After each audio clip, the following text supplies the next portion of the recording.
MP কে হবে এটা হলো আমাদের প্রিয় নেতা জনাব তারেক রহমান এবং খালেদা জিয়ার সিদ্ধান্ত। যাকে দিবেন এটা আমরা তার সিদ্ধান্তটাকে মেনে ওই দানের শীষটাকে আমরা বিজয় করবো ইনশাআল্লাহ।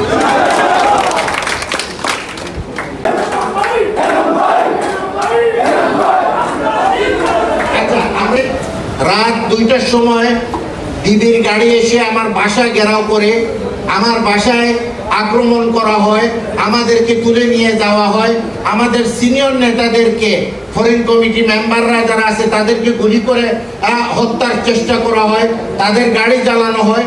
ওই মিটিংগুলিতে আমরা উপস্থিত ছিলাম। আন্দোলনের সময় বিভিন্ন আন্দোলন মাঠের আন্দোলনের শুধুমাত্র জেলে দেওয়া হয় না, পরিকল্পিতভাবে ওনাকে হত্যা করার জন্য চিকিৎসার থেকে ওনাকে বঞ্চিত রাখা হয়েছে এবং এইটা আমরা গিয়ে পেয়েছি ইউকেতে। লন্ডন ক্লিনিকের ডাক্তাররা বলছেন ওনার অসুস্থতাগুলি যেগুলি হয়েছে এইটা সঠিক টাইমে যদি চিকিৎসা করা হতো তাহলে এত ওনার অসুস্থতাটা বৃদ্ধি হতো না। তাহলে পরিকল্পিতভাবে ওনাকে হত্যা করার জন্য এই কার্যক্রমটা করা হয়েছে।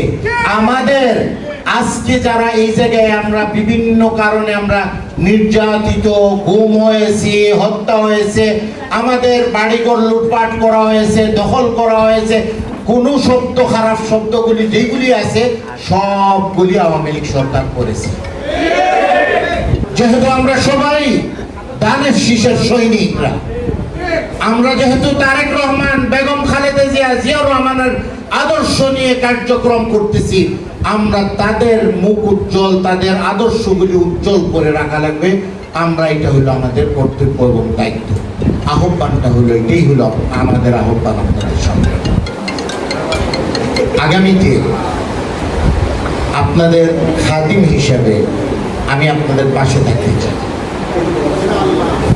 আমি আপনাদের কাছ থেকে দোয়া চাচ্ছি, আল্লাহ সুবহানাহু ওয়া তাআলা আমাকে এই তৌফিক দেওয়ার জন্য, সৎভাবে যোগ্যতা আল্লাহ আমাকে বৃদ্ধি করে দেওয়ার জন্য যে দায়িত্ব আপনারা প্রত্যাশা করতেছেন এইগুলি আমি সঠিকভাবে পালন করতে পারি।